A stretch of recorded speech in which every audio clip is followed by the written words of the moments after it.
Anderson Cooper and CNN legal expert Jeffrey Toobin tried to assert that the FBI's Russia probe started with some loose talk by a former Trump staffer named George Papadopoulos, before creation of the dirty dossier.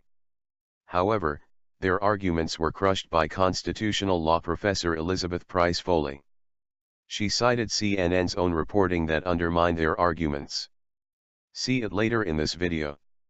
Anderson Cooper then tried to enlist the support of former National Intelligence Director, James Clapper. What a mistake. Clapper stated that he did not even know about Papadopoulos until he was publicly identified in 2017. If the head of national intelligence did not even know about Papadopoulos prior to 2017, then he could not have been an important factor in launching the Russia probe. Jeff, according to this report from the Times, Papadopoulos seemed to be more than the coffee boy or some insignificant campaign volunteer, as the president and his allies had previously said. That's right, and the story suggests that this conversation was the root of the investigation. And, you know, this is how FBI investigations start. But I mean, this story establishes that this investigation began in a way completely separate from the way that the president has said it began.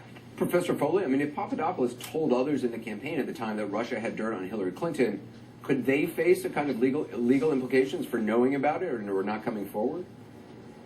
No, I mean, unless they're going to be lying to investigators, there's no evidence of any of that. I mean, what disturbs me about this story the most, I mean, besides the fact that it's 180 degrees from what the New York Times told us in April was the genesis of this investigation, which was Carter Page's travels to Moscow in July of 2016, is the fact that all Papadopoulos did apparently was have some conversations with a woman who called herself the niece of Putin, and he apparently doesn't have a niece, and some professor at a Scottish university who was based out of London, who told him that he had some dirt through his friends in Russia on Clinton. But, you know, there's absolutely nothing wrong with having conversations with Russians, even Russians that may have dirt on your opponent in a presidential campaign. I think we're getting a little bit scary here with the way we're suggesting that talking or meeting with Russians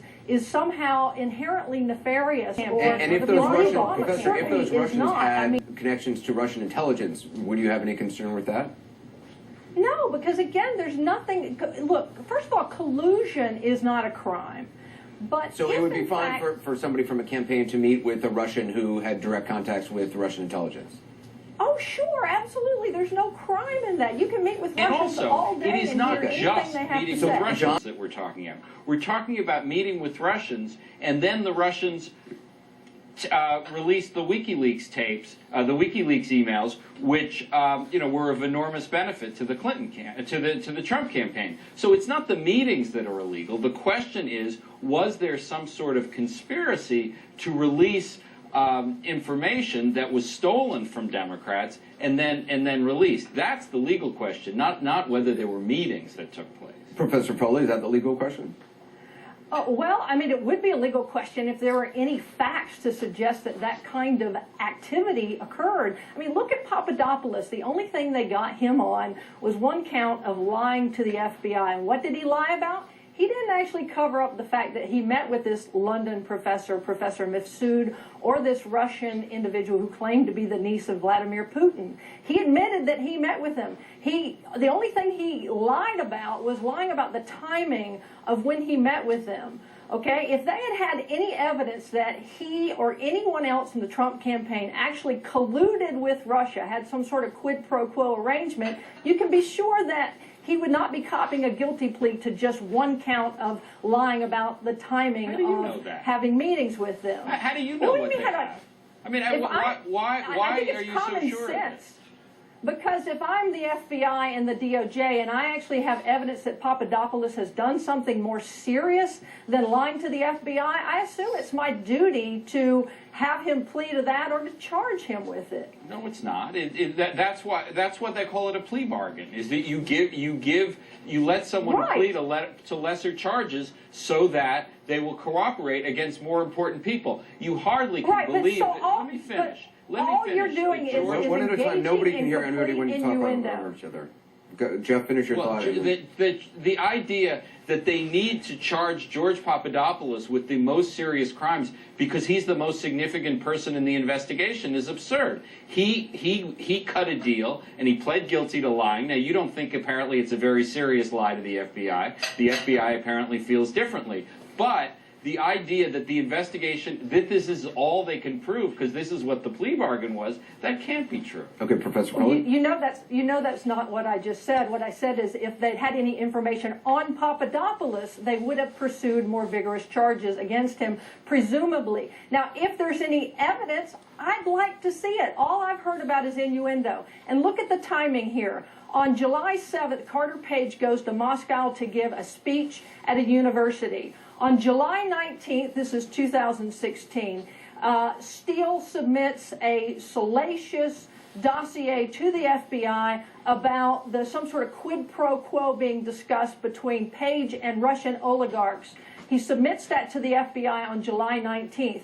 About a month later, we have the FBI going to the Foreign Intelligence Surveillance Court to get a wiretap, essentially, to get surveillance of Carter Page. And this is all based on a dossier, which, by the way, Jim, you don't have proof of that, Professor. You don't know that. I mean, that's what Jim Comey has suggested. That's what CNN. That's what CNN reported in April of 2017, and that's also I'll double check this, Professor, but I don't believe that we reported that was the basis for this, but I'll double check Actually, you do. I looked at it today. Okay. I believe it's April 17th of 2017. All right, I'll look it up, and I appreciate that. Good grief. That one really hurt Cooper. But the worst was yet to come. Watch how James Clapper completely undermines the arguments of Cooper and Toobin. Director Clapper, you were the Director of National Intelligence when the FBI launched its investigation into Russian meddling in the election. Was George Papadopoulos a major factor in the launch of the investigation? Well, as not to my knowledge contemporaneously, George Papadopoulos was a name that was not on my radar scope at the time. And the first I knew about him and his role was when the plea bargain was announced. So the short answer to your question is no. It is a knockout punch. Ouch.